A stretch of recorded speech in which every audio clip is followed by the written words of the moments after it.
అంటే నేనేమంటున్నంటే రాజకీయంగా కవిత బలవంతురాలు అని నేను అనుకోను. ఎందుకంటే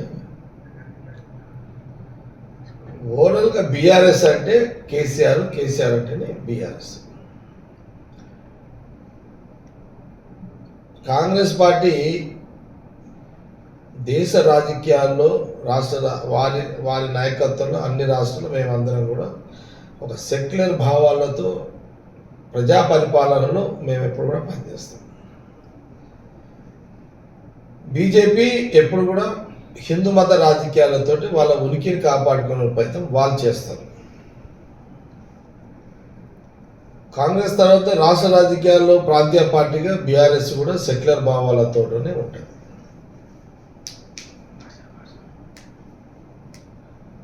నాకు తెలిసిన కాడికి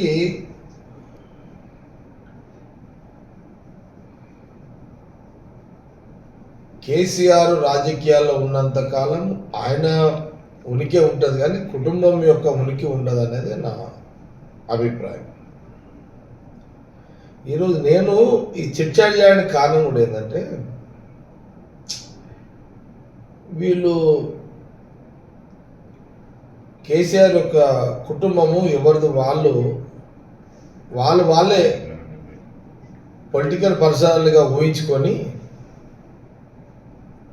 తండ్రి మీద దండయాత్ర చేస్తూ బీజేపీ పార్టీని వాళ్ళు కొంప ముంచుకుంటూ బీజేపీని పెంచి పోషించే రాజకీయంగా పెంచే విధంగా ఈ యొక్క వీళ్ళ పరివర్తన ఉంది. కాబట్టి కాంగ్రెస్ పార్టీకి శత్రువైన బీజేపీ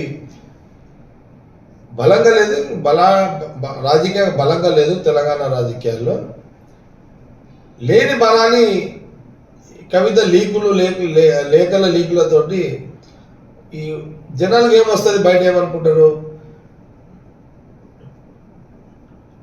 వాళ్ళ ఓటర్స్ బీఆర్ఎస్ ఓటర్స్ కానీ బీజేపీ కార్యకర్తలు ఏమనుకుంటారు, సరే ఇక వీళ్ళు ఇళ్ళ పంచాయతీ నడుస్తున్నది, సరే కాంగ్రెస్ లాంటి ఆల్రెడీ ఆడ ఎక్కువ లీడర్షిప్ ఉంటుంది, ఆడ అవకాశాలు ఉన్నాయి, బీజేపీకి పోదామని వాళ్ళ బీఆర్ఎస్ కార్యకర్తలు వాళ్ళ నాయకులు అనుకొని అటు దిక్కుపోయే ప్రమాదం ఉంటుంది. అట్లా బీజేపీకి ఎదుగుదల వచ్చే అవకాశం ఉంటుంది అనే ఆలోచనలో నేను మాకు వచ్చే మా నష్టం ఏంటంటే మాకు నష్టం కాదు, వీళ్ళు వాళ్ళ ఇంటి పంచాయతీని బీజేపీకి ఉపయోగపడే విధంగా ఉంటుంది, వీళ్ళు పంచాయతీ చేసుకుంటూ పోతుంటాయి అనేది అంతే కదా. వాళ్ళ కార్యకర్తలు నాయకులు డిస్టర్బ్ అవుతారు కదా, బీఆర్ఎస్ కార్యకర్తలు నాయకులు డిస్టర్బ్ అయ్యి వీళ్ళు కొట్లాడుకుంటున్నారు, వీళ్ళంతా ఏది పంచాయతీ అనేది మనకు అని వాళ్ళు మా కొంపలు మూస్తారని వాళ్ళు అనుకొని, వాళ్ళ కార్యకర్తలు లీడర్స్ అనుకొని బీజేపీకి పోదాము టైం చూసుకొని అనే ఒక పరిస్థితులు వస్తాయన్నమాట. వీళ్ళు ఆనాటి నుంచి ఈనాటి వరకు తెలంగాణ ప్రజలు పరిపాలన పరంగానే కాంగ్రెస్ పార్టీకి పట్టంగా అధికారం ఇచ్చే ఒక సాంప్రదాయం ఉంది రాజకీయాల్లో. మనము ఆనాటి మహాత్మా గాంధీ, నెహ్రూ కాలం చేస్తే ఇందిరాగాంధీ కాలం నుంచి కూడా, మరి ఆనాడు ఇందిరాగాంధీ కానివ్వండి, తర్వాత రాజీవ్ గాంధీ గారు కానివ్వండి, తర్వాత సోనియా గాంధీ గారు, ఇప్పుడు ప్రజెంట్ రాహుల్ గాంధీ గారు, పరిపాలన కాంగ్రెస్ పార్టీ పరిపాలన పరంగా ఎప్పుడూ మంచి పరిపాలన అందిస్తేనే ఒక పరిపాలన పరంగానే కాంగ్రెస్ పార్టీకి అధికారం ఇవ్వడం జరుగుతుంది. ప్రజలు, దేశ ప్రజలు, రాష్ట్ర ప్రజలు పరిస్థితులు మతం యొక్క మతం పేరు మీద మతం సెంటిమెంట్ మీద హిందూ సెంటిమెంట్ మీదనే బీజేపీ రాజకీయాలు చేస్తుంది. ఆనాటి నుంచి ఈనాటి వరకు అధికారం కూడా వాళ్ళకి అట్లనే వస్తుంది. ప్రజలకు పరిపాలన అందించేదంటే సక్సెస్ఫుల్గా రాజకీయ పార్టీగా కాంగ్రెస్కు అధికారం ఇస్తున్నారు. ఎప్పుడైనా ఉద్యమంలో ప్రాధాన్యత తీసుకుని రాష్ట్ర విభజన కారకులేరు కాబట్టి కేసీఆర్కి అవకాశం ఇచ్చారు.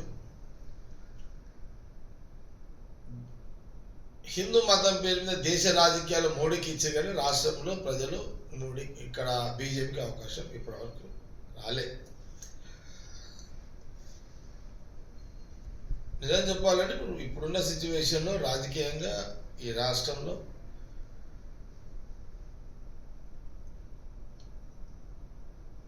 ఫస్ట్ కాంగ్రెస్ ఉంది రాష్ట్ర రాజకీయాల్లో, రెండో స్థానంలో బీఆర్ఎస్ ఉంది, మూడో స్థానంలో బీజేపీ ఉంది.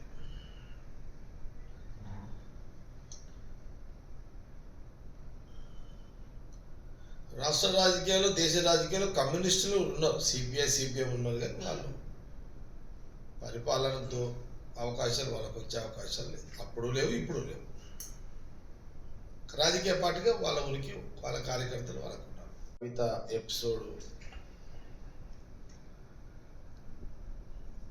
ఇవన్నీ మనము ఈ వారం రోజుల నుంచి మీడియాలో జరుగుతున్నటువంటి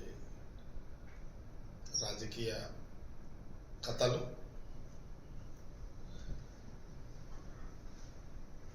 మీడియాలో కూడా రకరకాలుగా వార్తలు కూడా వస్తున్నాయి. Electronic media, print media,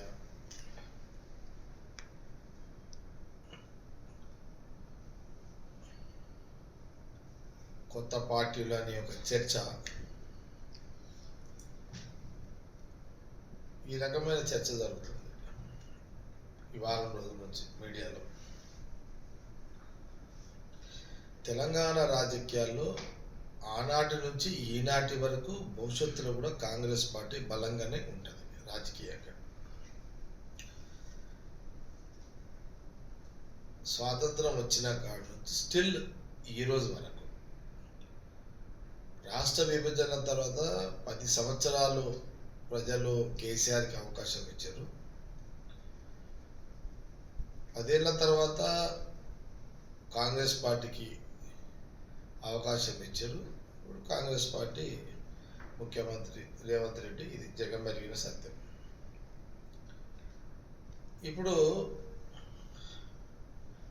Congress పార్టీకి, కాంగ్రెస్ గవర్నమెంట్కి రాజకీయంగా ఎలాంటి ఇబ్బంది లేదు. ఈ లేఖలతోటి, కవిత లేఖలతోటి కూడా కాంగ్రెస్ పార్టీకి వచ్చే, రాజకీయంగా కాంగ్రెస్ పార్టీకి ఎక్కడ కూడా నష్టం వచ్చేది లేదు ప్రస్తుత పరిస్థితుల్లో.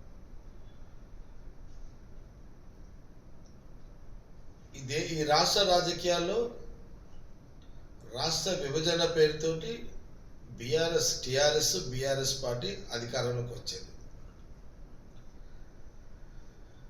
కానీ మొదటి నుంచి కూడా రాజకీయ ఉనికితో, ప్రజల యొక్క బలంతో, అండదండలతో కాంగ్రెస్ పార్టీ మొదటి నుంచి తెలంగాణ రాజకీయాల్లో బలంగానే ఉంది కాంగ్రెస్ పార్టీ. నాకున్న రాజకీయ ఆలోచనలో నేను ఒకరు తక్కువ ఒకరు ఎక్కువ నేను అనను, కానీ ఎవరిది వాళ్ళు నేనేదో అని ఫీల్ అయితే మటుకైతే అది మంచిది కాదు అన్న సలహా. ఎవరు ఒప్పుకున్నా ఎవరు ఒప్పుకోకపోయినా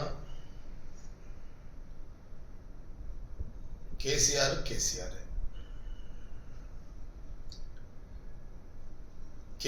తోటి ఆ పార్టీ ఉనికి,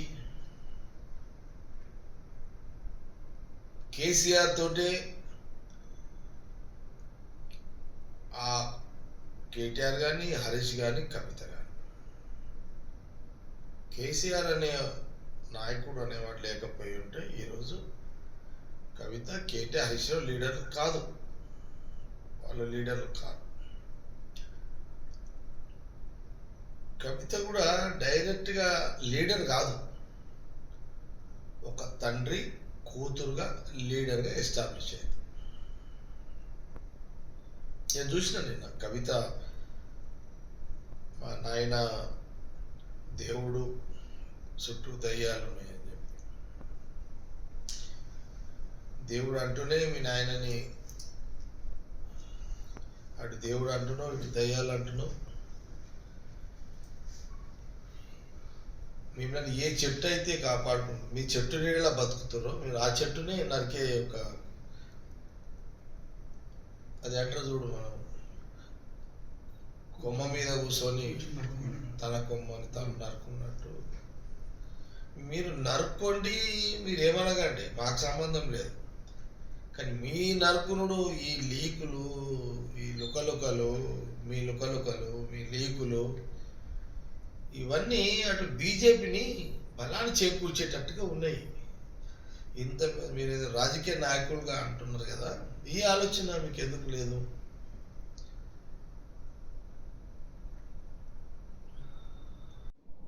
ఈ లేఖలు లీకులు కొంత మీడియాలో లైవ్లో పనికొస్తాయేమో, కానీ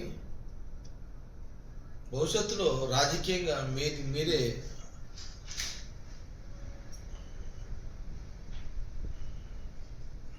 రాజకీయ ఆత్మహత్య చేసుకుంటూ బీజేపీని పెంచుతున్నట్టుగానే నాకు వచ్చినటువంటి అనుమానం. ఇది ఎవరు నేనని కాదు, నేను ఎవరు ఒప్పుకోకపోయినా ఎవరమైనా మనము అసలు కేసీఆర్ లేకపోతే బీఆర్ఎస్ లేదు కదా, పార్టీ లేదు కదా.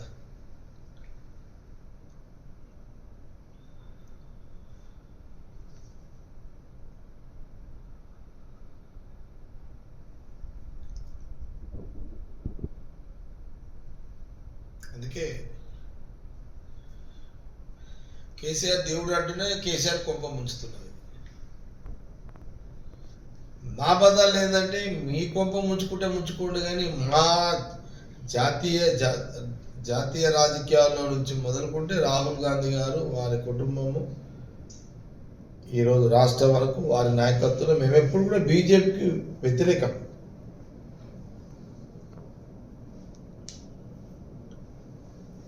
మా జాతీయ స్థాయిలో మా శత్రువైన బీజేపీని, ఈ రాష్ట్రంలో ఉనికి లేని బీజేపీని మీరు ఇండైరెక్ట్గా మీరు కొట్లాడుకొని మీ పంచాయతీలతోటి మీరు రోడ్ల మీదకి వచ్చి మీరు బీజేపీని వాళ్ళకు కొంత లేని రాజకీయ బలాన్నిచ్చే యొక్క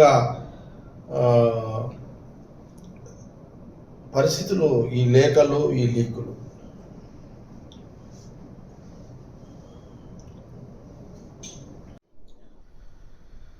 కానీ ఇప్పుడు ఎవరిది వాళ్ళు.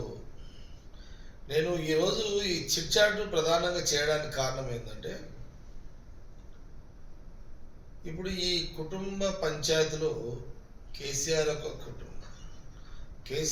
కుటుంబం యొక్క పంచాయతీ ఈ కవిత లేఖలు, ఇది ఆ కుటుంబానికి రాజకీయంగా నష్టం చేకూరుతుంది అనేది వాళ్ళ వ్యక్తిగత విషయం. అది వాళ్ళ పార్టీని వాళ్ళు చంపుకోవడము, బతికించుకోవడమా అనేది వాళ్ళ వ్యక్తిగత అంశం. అది కానీ వీరి యొక్క కవిత లేఖలు, కవిత యొక్క రాజకీయ పనితీరు వల్ల ఈ కుటుంబంలో తగాదాలు మొదలైనట్టున్నాయి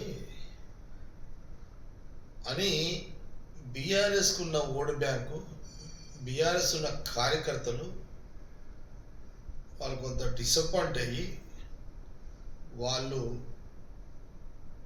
బీజేపీకి పోయే అవకాశాలు ఎక్కువ ఉన్నాయి. కాంగ్రెస్కి ఎందుకు రారు అని అంటే, కాంగ్రెస్లో ఆల్రెడీ మా దగ్గర చెరువు నిండా నీళ్లు ఉన్నాయి, మా తలుగులు వారుతున్నాయి, మాకు ఆ ఇబ్బంది ఉండదు. కానీ బీజేపీ లీడర్షిప్ లేదు కాబట్టి తెలంగాణలో ఈ కవిత లేఖలు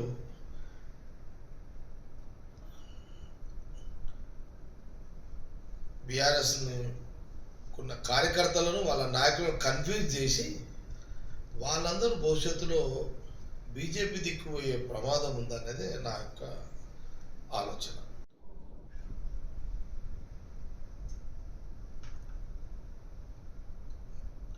నువ్వు కేసీఆర్ దేవుడు అంటున్నావు, ఆ దేవుణ్ణే జింద సమాధి చేసే మాటలు మాట్లాడుతున్నావు. నీ తండ్రిని దేవుడు అంటున్నావు, కేసీఆర్ దేవుడు అంటున్నావు, ఆ దేవుణ్ణి జింద సమాధి చేసే ఒక రాజకీయ పరమైన పరిస్థితి. ఈరోజు కాంగ్రెస్ పార్టీ నేను ఇది నా అభిప్రాయము, పార్టీ అభిప్రాయం కాదు, ఇది నా అభిప్రాయం. నాకెందుకో కొంత వీళ్ళ ప్రవర్తన చూస్తుంటే కేసీఆర్ గారి యొక్క కుటుంబం యొక్క అంటే మేజర్గా కవిత ప్రవర్తన చూస్తుంటే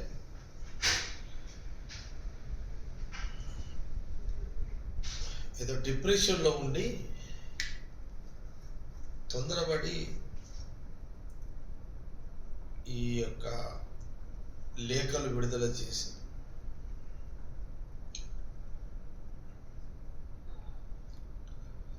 మీ యొక్క పార్టీ ఉనికిని దెబ్బతీస్తూ బీజేపీని రాజకీయంగా పెంచి పోషించే యొక్క పరిస్థితులు మీరు కలిగిస్తున్నారని నా ఆలోచన. దీని మీద కాంగ్రెస్ పార్టీ కార్యకర్తలు నాయకులు మేము అలర్ట్ కావాల్సిన అవసరం మాకుంది. వాళ్ళు కొట్లాడుకుంటే వాళ్ళ ఇంటి వాళ్ళు కొట్లాడుకుంటే వాళ్ళ ఇష్టం, అది వేరు. కానీ వాళ్ళ కొట్లాడ బీజేపీని బలంగా చేకూర్చే రాజకీయ బలంగా చేకూర్చే పరిస్థితులు కలిగిస్తున్నారు వీళ్ళు.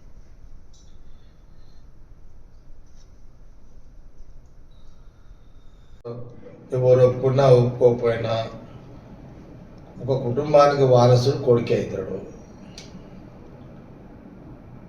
ఏ చరిత్ర కూడా కూతురు వారసురాలు అయినట్టు ఎక్కడ కూడా ఏ చరిత్ర కూడా లేదు. ఏ చరిత్రలో తీసుకున్నా కొడుకు లేని పరిస్థితిలో కూతురు వారసురాలు అవుతుంది. కాల నిర్ణయంలో కానీ ఎక్కడ కూడా జనరల్గా మన చరిత్రలో చూస్తే ఎక్కడ కూడా కొడుకే వారసుడు అవుతాడు. కానీ నా ప్రాబ్లం నా ఆలోచన ఏంటంటే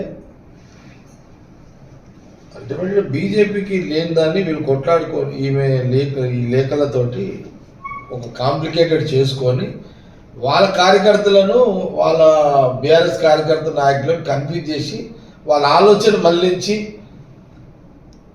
హిట్ టీవీ యాప్ని ఫ్రీగా డౌన్లోడ్ చేసుకొని ఎంజాయ్ చేయండి. మీకు నచ్చిన ఎంటర్టైన్మెంట్ కోసం హిట్ టీవీ యాప్ ని ఫ్రీగా డౌన్లోడ్ చేసుకొని ఎంజాయ్ చేయండి. హిట్ టీవీ యాప్ ని డౌన్లోడ్ చేసుకుని ఆస్వాదించండి, ఆశీర్వదించండి. ఇంతమంది సెలబ్రిటీలు హిట్ టీవీ యాప్ ని డౌన్లోడ్ చేసుకోండి అని చెప్తున్నారంటే ఎంత మంచి యాప్ ఆలోచించండి. అమెరికా అమెరికా అమెరికా అమెరికాలో చదవాలనుకునే వాళ్ళకి విశ్వసనీయమైన పేరు మన శౌర్య కన్సల్టెన్సీ. UK లో 1 year masters, UK లో 1 year masters, 2 years work permit up to 5 years visa. Contact Saurya Consultancy. Contact 89851 89851.